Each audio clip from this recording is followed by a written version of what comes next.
Welcome to Kashrus on the Air, your weekly radio show dealing with kosher issues for the kosher consumer. And I'm your host, Rabbi Yosef Wickler, editor of Kashrus magazine. And tonight's show, I think everyone will admit, is very, very, very unique. And hopefully it will have a very good impact on you and on me myself.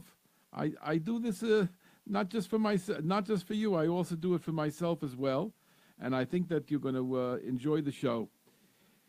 Let me tell you what we're going to be doing so that you will appreciate it. What we're doing is we're going to be discussing first something Nogea right now, something that's topical, which is based upon last week's Parsha of Mitzorah, and it's about Lashon Hara. Now, don't get scared away. If you don't speak Lashon Hara, you'll still learn something. And if you do speak it, even sometimes, you learn a lot. And it's all new. What I'm doing is something that you haven't heard about before. And hopefully it'll have a big impact upon me and maybe on you as well. So you'll tell me afterwards if it works. And then afterwards, we're going on to discuss dairy products. There's an interview with Rabbi Juravel I want to discuss. We're going to discuss the GMOs and the new problem of whether pigs that are cloned would be kosher. So that's some of the topics that we're going to be taking up today. You know, we're in the Sfiras HaOmer time where, unfortunately, the Talmidim Rabbi Akiva passed away, and it was Lo Nahagu Kavod Zelazeh. Something was lacking. I don't know what it was, but something was lacking in their communication with each other, their relationship with each other, whatever it was. I'm sure it was a smaller thing than we imagine, but whatever it was significant. Hashem Yisbarach decided to take away so many wonderful Talmidim of Rabbi Akiva. And of course, we know the Chorban Bayis came about because of Sinas Chinam. So we definitely have a lot of work to do. But what I'm going to concentrate on is not a mussar shmooze. I'm not going to try to tell you how to conduct your life. We're not going to be discussing Hilchas Lashon Hara. We're not about any details of Lashon Hara. I'm going to talk about what I think, and what I have from the Sfarim. I'm going to talk a little bit about what I think are the causes of Lashon Hara, and see if you agree with me. And I'm going to give you a few suggestions, and I'm going to try to take them as well, so that hopefully this week and the rest of Sfiras HaOmer, and perhaps forever, we'll be able to do something significant in this regard. You know, one of the questions that I had when I was listening to the laning on Parshas Mitzorah was, why does the Torah spend so much time on something that was so short-lived? You see that Keseder, it happens in the Torah, but this is very interesting. Mitzorah with all the details. We hear about the Mon, it's a few psukim.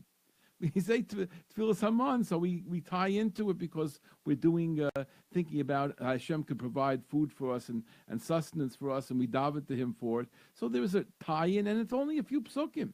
It's not much of an aliyah. Here you have a whole sedra dedicated to all of the minuscule details about Mitzorah, when I don't know how long it existed, Saras, but certainly it hasn't been for many, many, many years. And it's really a good question of why this isn't. So this is something that the Torah spends so much time discussing. And I think, as I always do, that the kasha is the teretz. The question is the answer. It's why is Sarah so important? The answer is because it is important for us today too. What's the importance? How does it tie into us? Because what happened was people spoke Lashon Hara. There was a breakdown of society, as I want to show you a little bit, and people contributing to that breakdown of society, and that's why that person had to be sent out. And in a sense, we have to realize that if Chas v'Sholom, we're also in the same boat, even if we don't get Saras. That's how Hashem views it, and we also need to work on ourselves and to do tshuva as the Mitzorah had to do tshuva. So it really is talking to us, even if we don't see anybody with saras today. Everything, the whole business, if you tie it in, I'm not going to tie it all loose, but if you spend the time thinking about it, you'll see how much it really connects to us on a day-to-day basis. Now, when I was thinking about the causes of Lashon Hara, the first thing that came to my mind, because I'm learning a little bit Sha'ar Bitachon in the Chovas HaLevavos, is a passage that was over there, and then I hit on the famous Ibn Ezra, which I personally liked very much in learning that Ibn Ezra. I think everybody knows it already by this time. We're just going to just mention it. The Ibn Ezra asked the question of lo sachmod. We're not allowed to covet, to desire what belongs to somebody else. So we understand, I could tell you, because coveting is going to come to stealing and maybe killing, chas v'shalom, other things are going to come about it because of it. But why should God aser desiring what somebody else has? That's something I can't control. It's a feeling. I can stop my action, do anything, and I won't concentrate on it. But you're telling me not to even have a knee-jerk reaction to want? It looks very beautiful. Why should I not have a knee-jerk reaction to want what somebody else has? And yeah, that specific thing, that specific car with all the gizmos he's got and his way he put it together, he did a great job on it, and I don't think I could ever match it. So I want that car. Well, but that happened. It's a second. It happens in a second. How could I possibly prevent myself from it? So the Ibn Ezra has a simple answer. He talks about a mushal of a ben kfar, of country bumpkin, who sees a bas melech, and she's attractively dressed. She has an entourage. She's coming in a fancy chariot or whatever it is, and obviously this is somebody that we'd call desirable, wonderful, but he's a country bumpkin. He sleeps under the stars. He eats very rough kind of foods. He doesn't have any interest in the lifestyle that she's living. And she is certainly not going to be interested in him because that's not her life. So he has absolutely no desire for her. And he said, Hashem will give me my beshert, and I don't have to be, I'm not interested in somebody who doesn't fit in my lifestyle. So that's the reality. What's the Ibn Ezra telling us? The Ibn Ezra is telling us that if you are honed in your mind that Hashem is going to provide you with what you need, then you're not going to have to desire anything else because you have what you need. It may be Hashem didn't give you your b'shet today. Maybe you have to wait. But it's your b'shet he's going to give you. He's not going to give you somebody who's out there already. So obviously, there's no desire. You shouldn't have a desire for something that doesn't fit because it's not going to work. And Hashem decides what's the best for you. So if a person has that bitachon in HaKadosh Baruch Hu, then he doesn't come on to desiring what another person has. And that's the famous Ibn Ezra on not coveting, a low sachmod. And that brings me to what started me thinking basically was this Chovas HaLevavos. And I'm going to read it to you. It's in the very beginning. Sha'ar HaBitachon, Psicha. Umehem sha'boteach bahem yevienu avtachaso alav shelo ya'avoid zulaso. If a person has bitachon, if he has reliance on a Kadosh Baruch Hu, if he trusts Hashem that he will provide him what he needs, then he doesn't have to come on to anybody. He will not serve somebody other than Hashem. Shelo yikavel ish, he'll think about and pray for somebody to help him out. He's not going to search out and seek in any way for another person to help him. He doesn't have him to like him. He doesn't have to do any, again, this buttering up, and he doesn't have any chanifa, doesn't have to put on any shows, any airs to try to interest the other person to be helpful to him. He's not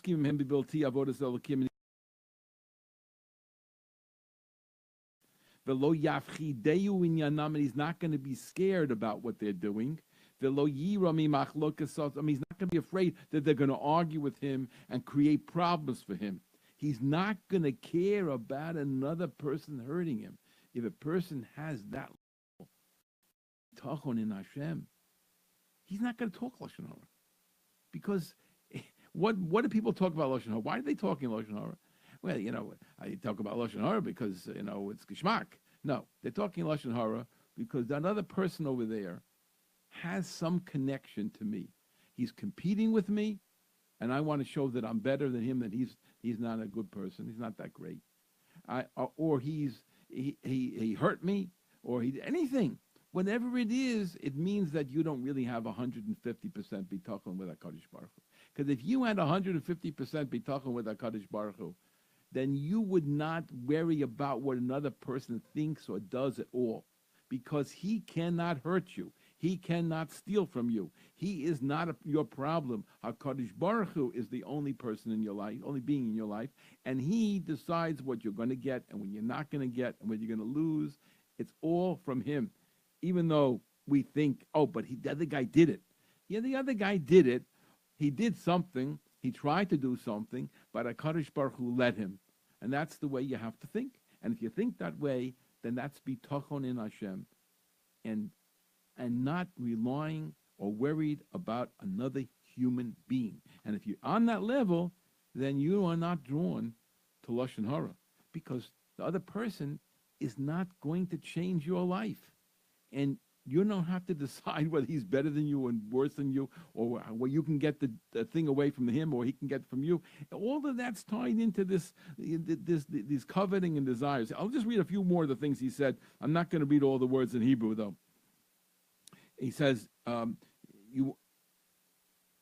you're not going to try to put on any shows for him and to try to get him to appease you, to feel good about you. You don't feel that you have to pay him back, and he got to pay you back, and all that stuff. And if you don't have to worry about the honor he gives you, and you're not going to be embarrassed if he says something against you, and you're not going to be drawn into lying, and et cetera, et cetera, et cetera, because you have put your faith in Hashem. If you could do that, if you could be a Baal Bitachon, if you could really rely on Hashem and say, he is going to provide what you need, then you are not fazed by another human being. How much he earns, how much power he has, what he said to you, what he could say to you, what he could do to you, what he did to you. It doesn't matter. If it doesn't matter, if Hashem Yisbarach is the one running your life, and not this guy next door or down the block or whatever, and not your boss, not this person who's created problems for you, then you don't have to worry. Now, one of the reasons, and one of the groups of people that we're drawn to speak negatively about sometimes are the mishpacha. So some parts of the mishpacha, maybe you don't think so highly of them, but even could be in other words, even your own children, sometimes you're upset by something that they do. And if you can fix it, so fix it. If you need to talk to your husband, your wife to fix something, fine. Then that's l'toelis. But if you are going to just talk about it and talk about it again and again and talk negatively, even about your relatives, whether they're your children or your parents or your in-laws or whatever it is, there's no purpose at all. It emanates from this lack of bitachon. Why does it bother you so much if your child or your parent does such a certain thing? Because that affects you. But if HaKadosh Baruch Hu is running your life, not that person, you are yourself, and HaKadosh Baruch Hu is directing your life, then you do not have to feel any problem with what another person does. That's his problem, his issue with the HaKadosh Baruch Hu. God forbid somebody's doing something dangerous, then that's a toelis. You talk about it, try to figure out how to get the point across. I understand. That's something very important. But if it's not a toelis, if there's no gain from it, if it's not directed towards trying to improve the person, then it's purely Lashon Hara, and it emanates, from my humble estimation, it emanates from this problem of feeling that HaKadosh Baruch Hu is not only being that is affecting your life, that person over there has some effect on your life directly, and that somehow if you put them down a little bit, or maybe build yourself up, and you say Lashon Hara about somebody, then you feel a little higher. That's because you don't realize that you don't need to deal with that other human being. Because HaKadosh Baruch Hu directly can deal with you, and you don't need to feel better than him.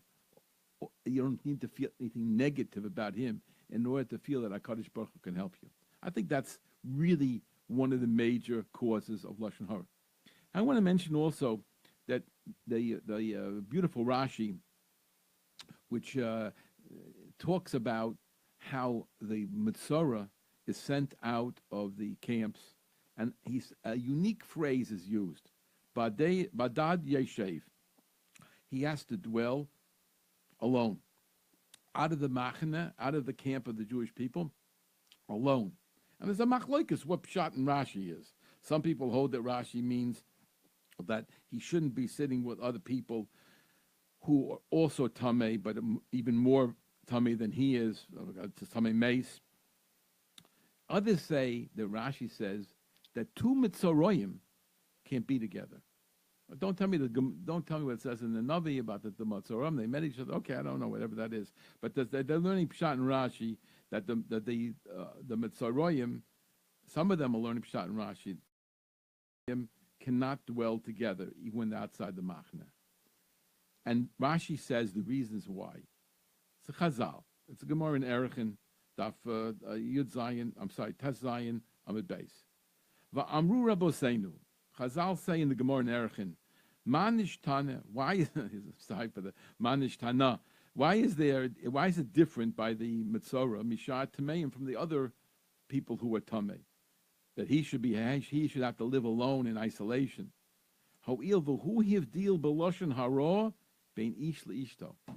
He separated between man and wife by speaking Lashon Hara. So he shall also be set apart. Mida keneged mida. According to the sin is the punishment. It fits the crime.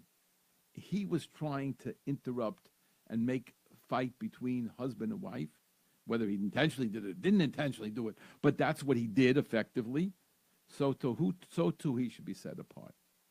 And this teaches me a very interesting thing, that what is the real way to avoid Lashon Hara? Well, we mentioned one way is to have bitachon and HaKadosh Baruch Hu.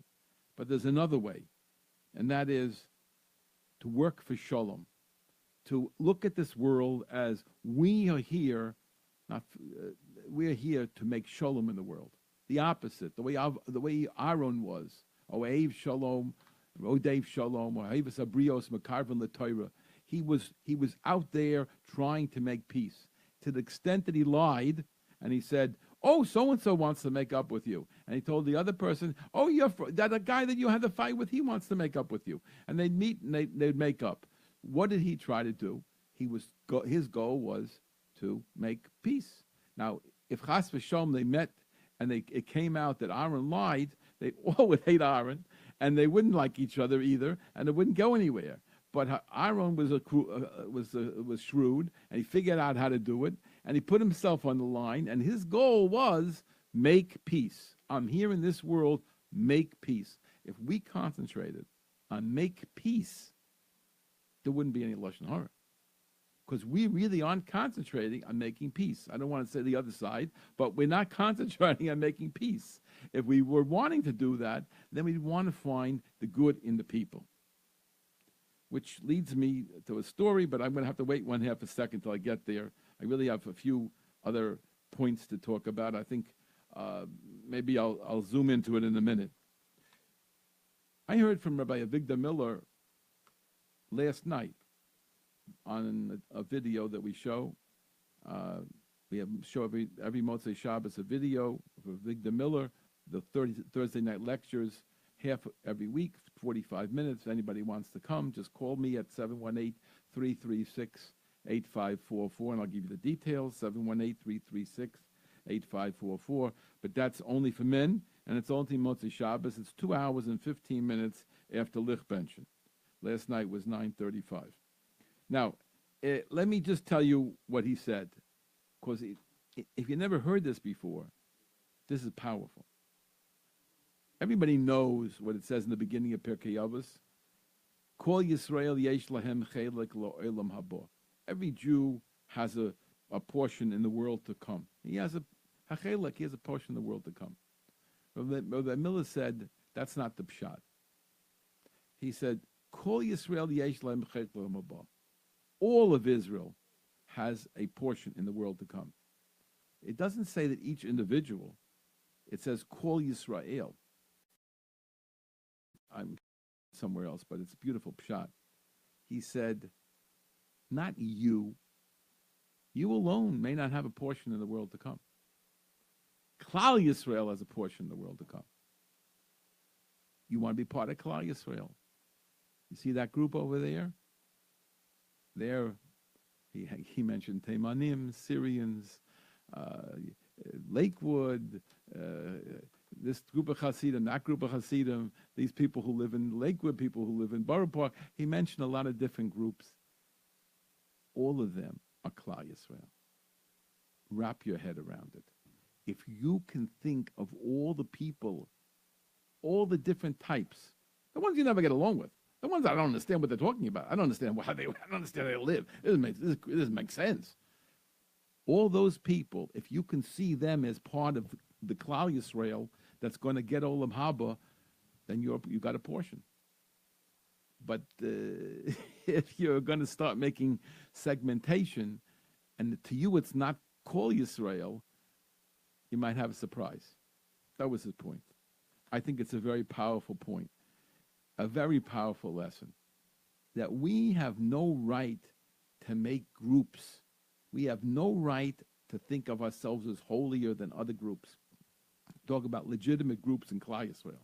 I'm not talking about people that are trying to destroy Klal Yisrael. We're not talking about those groups. They're not. That's not. They are. La malshinim al tehi sikvot. The people who are really off. They are really off. We're not talking about that. We're talking about people who are shomer Torah u'mitzvahs, but they don't look or talk the way we do. They don't think the way we do. They don't live what we do. And maybe some of the things they do we don't like. That's what we have to work on. Kol Yisrael yesh lehem chelik haba. If you can get that in your head, that everybody out there is part of Klal Yisrael, who's shomer Torah mitzvahs, and you want to see yourself as part of them. You want to pray for Klal Yisrael. When you say Rafa'enu, you're not saying Rafa'eni, you say Rafa'enu. Well, who is the Rafa'enu? Who are you asking for that should be well and healthy? People who are living 4 blocks away from you, then the 4 blocks around you, the ones who daven in your shul. Who are you praying for? If you're praying for Kol Yisrael, then you're doing the right thing. Then you're tuned into Olam Haba. But then you wouldn't speak Lashon Hara about any of those groups, about anybody, because they belong to one of those groups that you call Yisrael Yesh Lahem chelik haba. So therefore, Shalom is a very powerful thing to work for, to prevent from Lashon Hara. So we have Bitachon, we have Shalom, and Avas Yisrael. These are the things that we have to be working on.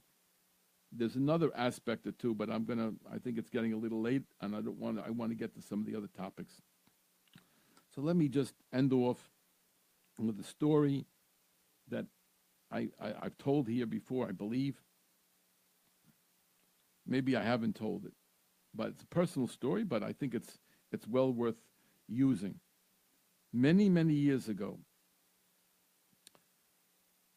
I would, first of all, before I say the story, let me tell you this. It's extremely important for people to let go. There are people that hurt you many years ago or in different ways, or maybe even recently, but you have to let go. If you can't let go that hurt, if you're going to harbor that pain, and if you're going to continually think negatively about that person, then you're not doing this thing we're talking about. If that person who hurt you is part of that Kol Yisrael that is a shomer Torah mitzvahs, but isn't like you or hurt you some way once, or maybe more than once, let go. If you want to get to Olam Haba, you're going to have to let go, because you have to want to be there in the same bus. That's the lesson that Rav Miller said.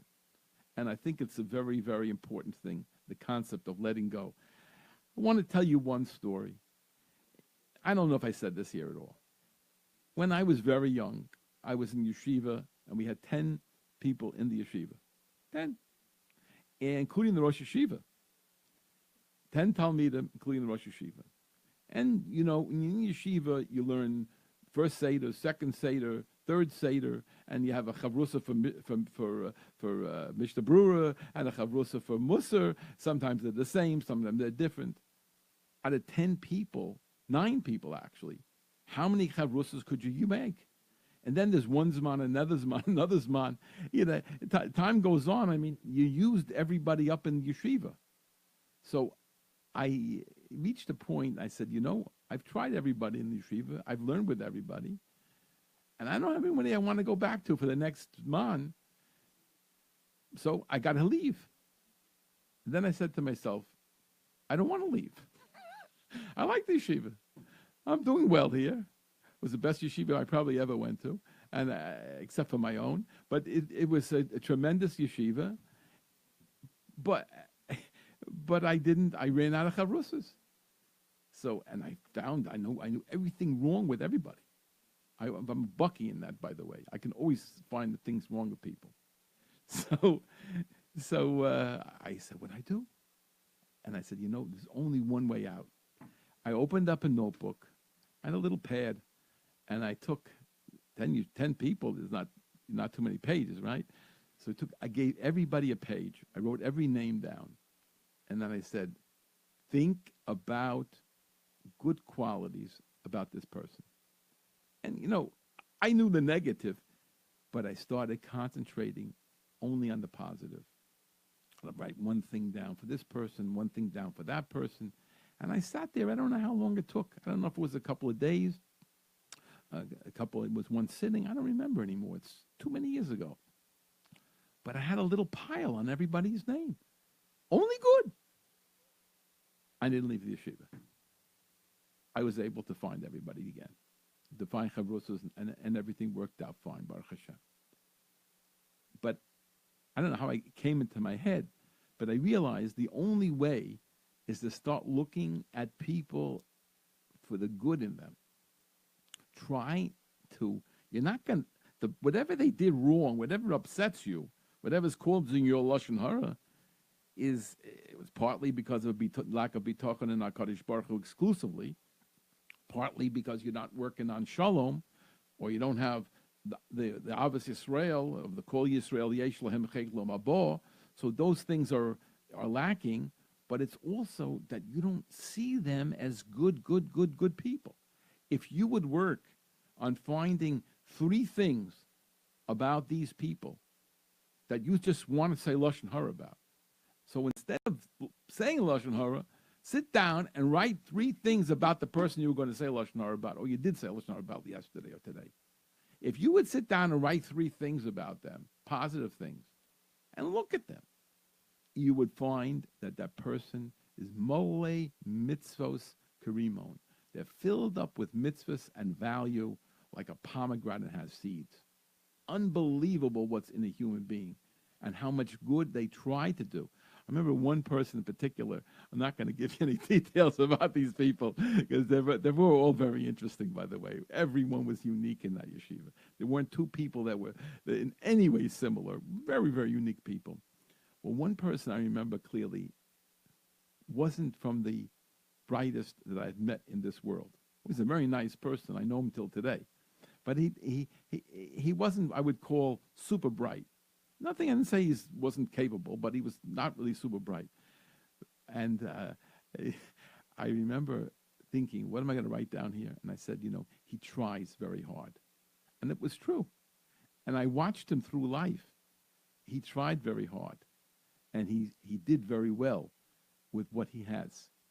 And another person who I was also very, very, let's say not the brightest, he became Rosh Yeshiva. He worked at it. He worked at it and worked at it and became an outstanding individual. Until this day, I look up to him. He's a wonderful person. And he's achieved tremendous because he sat there and worked and says, I'm going to get out of this and be success. And he was. So there's a lot to do in this area. So I'm going to bli neder try starting today to work on this again for myself. That maybe it'll help me with any thoughts of saying a lashon hara.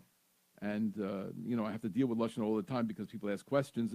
It's so tempting to tell them stories about people that I know in the kashrus world and the negative, and I have to avoid it completely because it's pure lashon hara. They don't need to know that; they just need to know if they can eat it or not. And we all have to fight the yetzer hara with the lashon hara.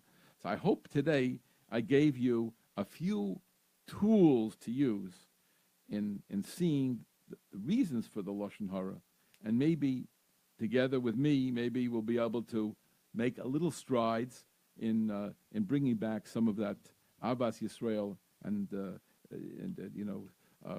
Ahavas Chinam, and perhaps we'll be able to accomplish in Sfivas HaOmer what the intent was to concentrate on this issue of Ahavas Yisrael, and I said also tonight, Bitochon in HaKadosh Baruch Hu. I have another one, but I'm not going to. The hour's late, so I'm not going to throw that in there. But it's another siba that I have for lashon hara. Now I want to discuss something that's very interesting. I don't know. When I come in, before I come in here, I have to look at a few things, and so I opened up behind the union label. If you've never heard about this thing, you got to get it. It doesn't cost anything. It's from the OU. And it's unbelievably good. And it's down to earth, simple things, beautifully done. It's one of their publications called Behind the Union Label. The union is that they're the Union of Orthodox Jewish Congregations, so they call themselves Behind the Union Label. It's a cute thing based on something. I'm not going to go into it now. You can figure out what it is. Anyway, they talk about the OU dairy standards. And there's 9 points that they make. Most of this you might know. Some of it you don't, and some of the people don't know some of them. So I'm going to go through all 9. This takes a second each. Again, this is an OU position, which means that it's not going to be talking about Chalav Yisrael, because we're talking about dairy. It's not going to be talking about Chalav Yisrael, but it's going to explain the OU position. And I think you're going to get a lot out of it because they did give you a lot of understanding about the milk issues. So everybody would like to know about something like non-fat dry milk. Why does it need hashgacha? It's just milk. According to the OU, milk is milk, and I don't have to worry about any. They're not worried about in America, based on Rav Moshe's tshuvas, they're not worried about a problem of chalav tameh.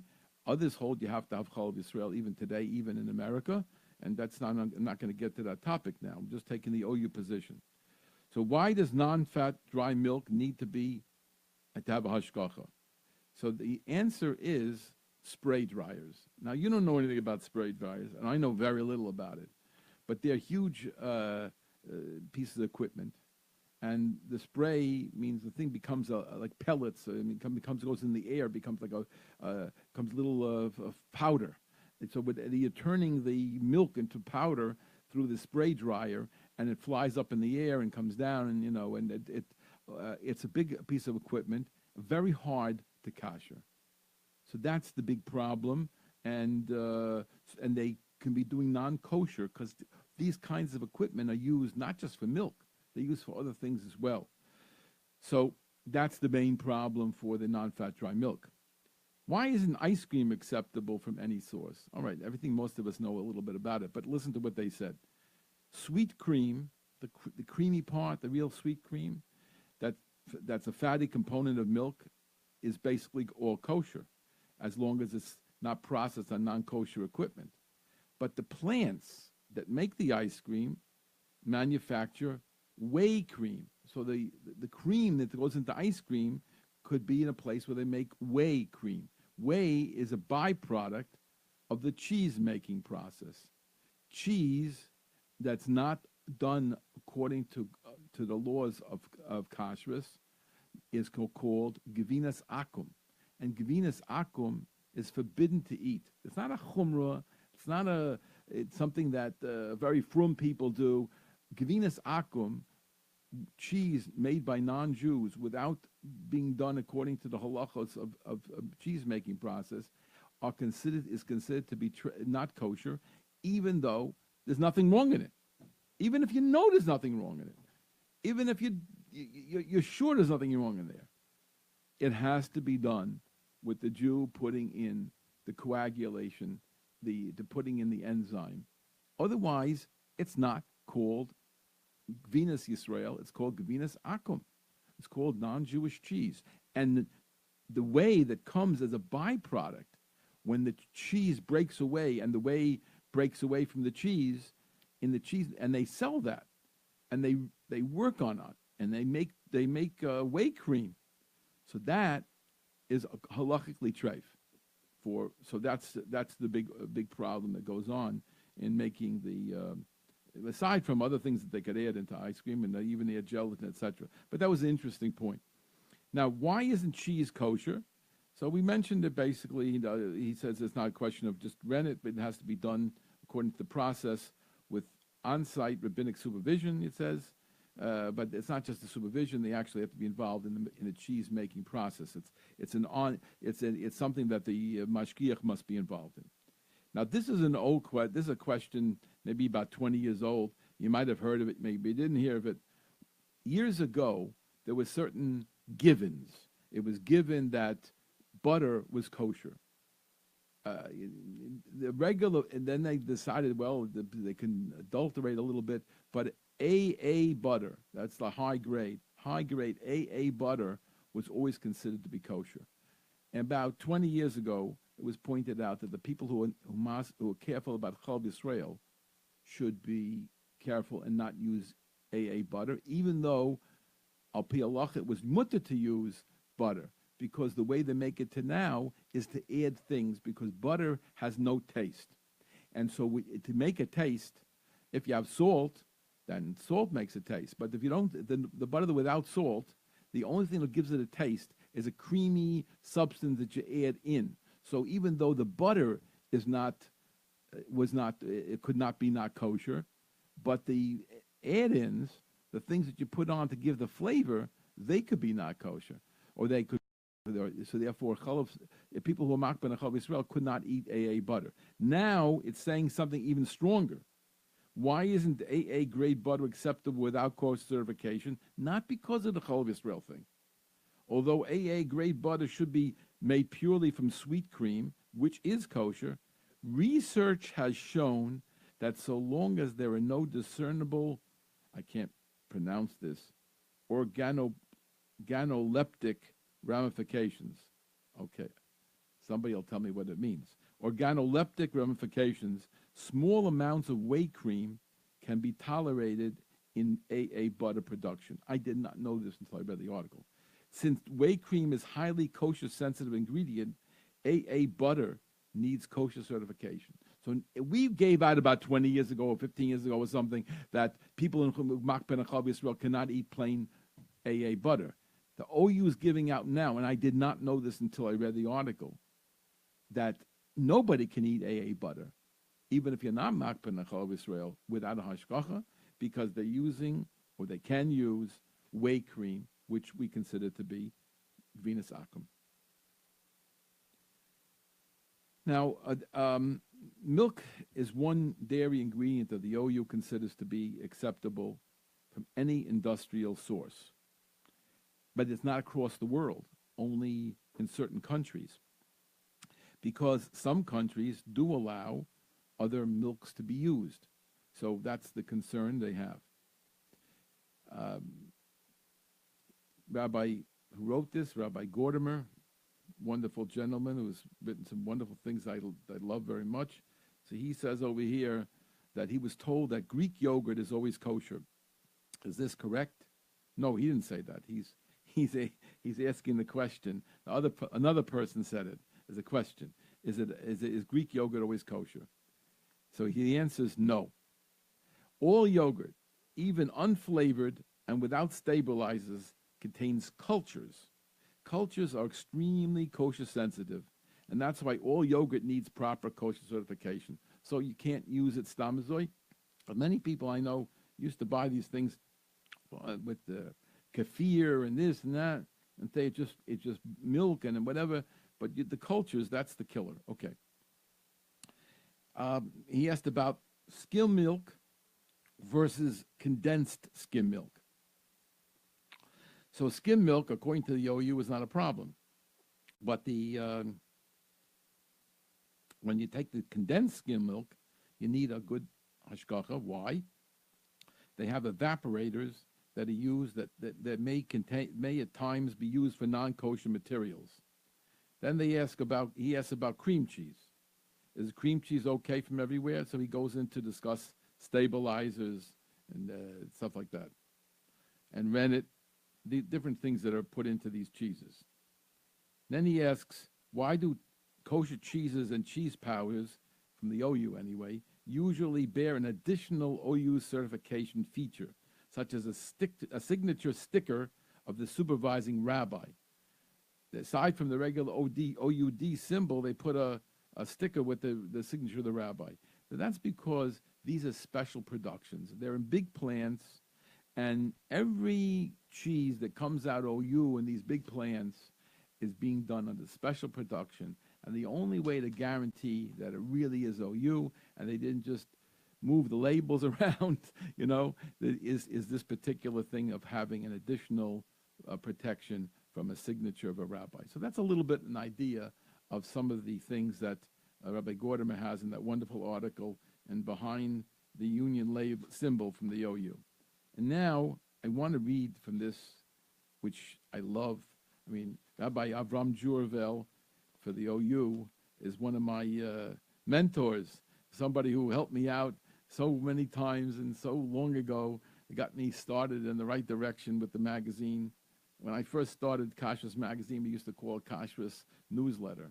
And Rabbi Jurvel says, I'm coming over to you. I got to talk to you. I said, what is it? I never knew who he was. So he comes over to talk to me, and he says, you don't know anything about this whole business. I'm going to show you. And so he schlepped me down, and I was at the yeshiva then. So we schlepped down with the boys from the yeshiva. We went to Manhattan to two hotels, the Hilton and the Sheraton. They're right near each other, a block away. And he took us in there. But show us what a kitchen looks like in these hotels, and all the shilas that came up, and what you have to do. It was some experience. It was unbelievable. And he kept up with me all the years, trying to straighten me out and keep me doing the right thing. So Baruch Hashem, I appreciate everything he did. Now, I'm 38 years doing this, and he's been doing it 39 years, because he only started, it seems, a year before me. And at that time, he was working for KAJ, for Breuer's. And he's been through all states, 50 states of the Union. And he said about 40 different countries he's been to. He's what they call a senior rabbi from the OU, one of the people that they send out when they have to do with the high-level stuff. So here's a little bit from an interview that they have in this booklet from the OU behind the label. They asked the question, what things do you think as Americans and citizens of the globe have in common that someone without your extensive travel history might not realize? In other words, what does the world have similar that we don't mind to think about, because you travel all over? So basically he said, it's always a privilege to meet a master craftsman, and a warm smile is certainly understood in every language and culture. That's beautiful. Then they asked him about what was the hardest thing he had to do, the most interesting assignment, and he talked about a certain oil refinery which was huge, and it had treif and kosher at the same time, and he had to set it up and prove it. It was a big one. Then they asked him a little bit about, does he ever have to say no? And here's what he said. While OU kosher communicates the best methods to maintain the highest standards of kosher, there have been times where a plant had dual systems for kosher and non-kosher, and OU kosher was not satisfied with the divisions proposed by the plant. It was incomplete from our perspective, which means we couldn't do it. I handled the situation by stating a firm and resolute cannot be done. That's it. He was never afraid of it. Now, they asked him a question. I think this is a classic. Did you ever find a situation where you felt you were in danger, either in the plant or during your travels because you're a rabbi? Rabbi Juravel answers, in all my years and in all the odd situations I found myself in for OU Kosher, I cannot remember a time I felt in danger. Once I was lost in China on a train for about 14 hours without a phone. I was scared then, but nothing to do with being a rabbi. It had to do with being incommunicado. In other words, he couldn't communicate with anybody. He was absolutely lost, and I'm sure that his Chinese is is as good as my Japanese. Although I'm sure he has some words that he says, but I don't think he felt he didn't feel at home over there. Now, they asked him about how his kosher supervision changed since he started his career. Now, I'm going to read the words. I don't know all this stuff that well, and I want to look into it. It's very interesting, but I don't understand it that much, so I'll help you with it as far as I can go.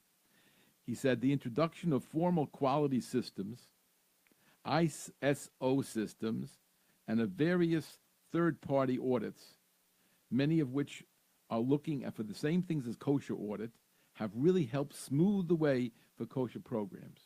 In other words, sophistications in the industry that we've sort of logged on to. And one is very, very interesting, really interesting now. Allergen cleaning has been a major help for us as well.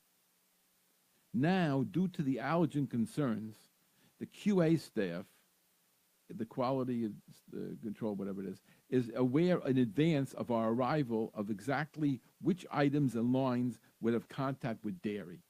Because the world is now worried about allergies, and the companies can be sued till they disintegrate. So these companies now are so careful about dairy that we don't have to worry as much as we used to about chas v'sholem, maybe there's dairy here, because the chances are very, very slight because of the allergens. I don't like that 100% because I read all the time about undeclared allergens, dairy, undeclared milk. But so far, I have not seen one example. I mean, maybe there were, and I didn't catch it, but I haven't seen examples of products that had undeclared milk that were not listed as OUD or OKD or something like that. I think all the cases that we're getting about the undeclared milk, the hashgacha already knew that there was some kind of dairy in the plant, and that they thought it was relegated to certain areas, and the company and the hashgacha already put on OUD or OKD or something else D. So that I haven't seen where they've goofed in that area or they've misled. Now, Rabbi Juravel is also got the title. It's very unofficial, by the way. It's not official yet. He's called Chief Rabbi of Idaho Falls, because Idaho is where they make the potatoes, and he goes every year he goes to Idaho for Pesach productions of dehydrated potato products, and he's been going there since most of his 39 years. It's a friendly part of the world, Rabbi Juravel said, and people notice when a rabbi is walking around town. People would say, hello, and they ask if I'm Amish and tell me about other Jewish people in town. I was sometimes asked to give classes on Jewish topics to the locals. This led to the mayor of Idaho Falls appointing me as chief rabbi. Frankly, it wasn't hard to pick me. I was there more than any other rabbi. And he has a jacket that says Chief Rabbi of Idaho Falls. It's a cute jacket. Now, they asked him, and I think this is a great line here, what advice would you offer to an up-and-coming RFR, that's, a person who goes out in the field to check who wishes to have as distinguished career as yours? In other words, what would you say to the next people to work in the OU doing what you're doing? Rabbi Juravel, we all possess the most valuable piece of equipment, a brain. It has the indispensable ability to produce something called common sense. You would not believe how many catastrophes would have been avoided by simply using it. And yet so many neglect this priceless human asset in search for more modern equipment. I say begin with the most useful tool that you've been blessed with, and you'll go very far. I think that's beautiful. I don't know if you would appreciate it as much as I do, because I'm no Gabadov. He's a good friend of mine. But there's no way in the world that in 9 minutes I'm going to be able to do the entire topic of genetics. I'm going to read one piece, and I have to save for next week about the pigs. I want to tell you about the pigs, though. Some rabbi in Israel, I believe is part of Tzohar, he made a statement that there's no problem in cloning pigs and be kosher. So that was, he made that statement, and the entire world picked it up because everybody knew, every non-Jew knew that the one thing that Jews don't eat is pig. They never thought about camel. They never thought about rabbits. They never thought about anything else. But the one thing that they know that we don't eat is pig. It's just, everybody knows it. Meat and milk, okay, somebody knows, they know a little bit about it. But the one thing they know is a Jew avoids pig. And there are people who eat all kinds of things that are forbidden, but they wouldn't eat ham, they wouldn't eat from a pig. And now a rabbi in Israel is saying that you can clone a pig and you can say it's kosher. Wow, that's news. Man bites dog. We got him. And they went everywhere. It went ballistic. You not find a publication that didn't talk about this rabbi. I'm talking about everybody. I'm sure the Wall Street Journal and the Times had it. I saw so many articles. Everybody picked it up. You could get a press release, and you couldn't get it printed anywhere. This went viral, absolutely. And that's what I really want to discuss probably next week if I have a chance, unless something interesting happens that we're working on. But this I want to read now in the 7 minutes remaining. And it's a very nice little piece, also from behind the union symbol. And what I liked it is it's from Belsky. It's not really a direct quotes, but it's talking about his psukim. And I want you to know, since he passed away, the OU puts out daily a halacha, and originally it was all from his psukim. Now it's not from his psukim anymore, but they put it out daily, and it's in memory of Rabbi Israel Belsky, who made a profound impression on the OU. He didn't control the OU. He didn't run the OU. He was an advisor in halacha, and there were other advisors in halacha, including Rabbi Schachter. And I think you know, maybe you don't know, that Rabbi Schachter came out this past week in the Jewish press. I would discuss that one, but I don't have enough information. He said that swordfish is kosher. Rabbi Schachter from the OU and for YU, he came out that swordfish is kosher, and it's a very interesting topic. I hope to go into it someday. I just don't have enough information right now. Anybody wants to check it out in the Jewish press, it's still out there. It's it's just 2 paragraphs, not that much information there, but it's a very interesting, new idea, something we were brought up on when I was a kid. We knew we didn't eat swordfish; it wasn't kosher, and the conservatives ate it. It was like one of the things that we were brought up on, And now he's questioning that. I don't think anybody's going to run out and buy it. It probably costs $50 or $100 a plate because it's a game fish, but it's a principle of the thing, and you can take a look at it and see what you think. Anyway, but this is an article about Rabbi Belsky, and they asked Rabbi Belsky 3 questions. Number 1, does kosher law permit the manipulation of DNA, even if no foreign DNA is introduced? Manipulation of the DNA of the animal or the product itself. Rabbi Belsky explained, it's not considered a virtue to tamper with nature, but it's not prohibited. Genetically modified foods are to be considered kosher. It should be noted that this is not an endorsement of health benefits, as they may not be healthy at all. I tend to think that we're going to discover scary things from people eating this stuff, but unfortunately, many of us are already eating genetically modified. Question number 2, does kosher law permit splicing together genetic materials from different kosher organisms? Can I mix, like, say, for example, a tomato with a blueberry or whatever it is? Can I take a little bit of this and with DNA and put it into there, and I'll have a tomato that has some of the qualities of blueberries, or blueberries that have the quality of tomato. Can I do that kind of stuff? So there it's a little bit more complex. Rabbi Belsky said there's a prohibition from the Torah to graft a branch from one species of fruit tree to another. However, if you did it, the fruit may be eaten and you can benefit from the offspring. Similarly, you can't breed animals from different kinds of animals, different species cannot be bred together. That's kloyim. For example, in the case where a sheep and a goat, both of which are kosher, had been used to create a hybrid, there's no prohibition to consume the offspring. And all of us are eating new things. Tangerines would never existed, tangelos. These things are all, new creations. Rabbi Belsky gave several reasons why splicing DNA together from different species is more lenient than and might not be included in the biblical prohibition at all. But he concluded that even if it would, the food that came out from it would be kosher. Then the third one is the big topic: splicing DNA from a non-kosher source into a kosher food.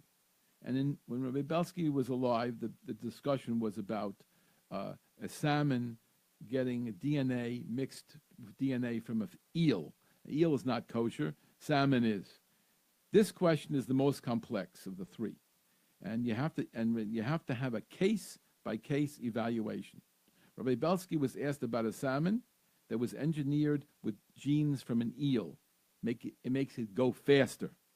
Rabbi Belsky ruled that a salmon, ruled that genetically modified salmon is kosher since it physically resembles a salmon. So, for example, it has fins and scales. However, this leniency should not be extended to other cases. For example, if one would take a gene from a non-kosher bird and splice it with the DNA of a kosher bird, that would be a serious concern. And the reason for that, he doesn't say over here, but the reason is because birds are species that have to be specifically, an acceptable species. The Torah names the birds. And there are simonim, but the Torah names the birds, the ones that are not kosher. Now, we don't know what this inserting this stuff of the DNA does to the kosher bird.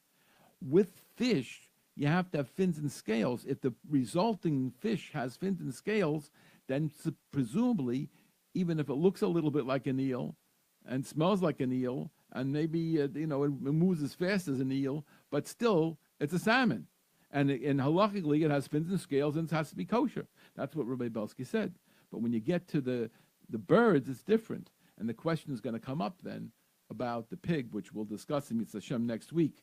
And until next week, this is your host, Rabbi Yosef Wickler, editor of Kashrus magazine. If you'd like to speak to us about the upcoming Kashrus magazine for the Kosher Travel Guide, the 2018 Kosher Travel Guide, it'll be available soon. You can get that from us, or a subscription to the magazine, or for a Kashrus question, whatever it is, you can reach us 718-336-8544, 718-336-8544, or you can email us at kashrus, KASHRUS, @AOL.com. Till next week, this is your host, Rabbi Yosef Wickler.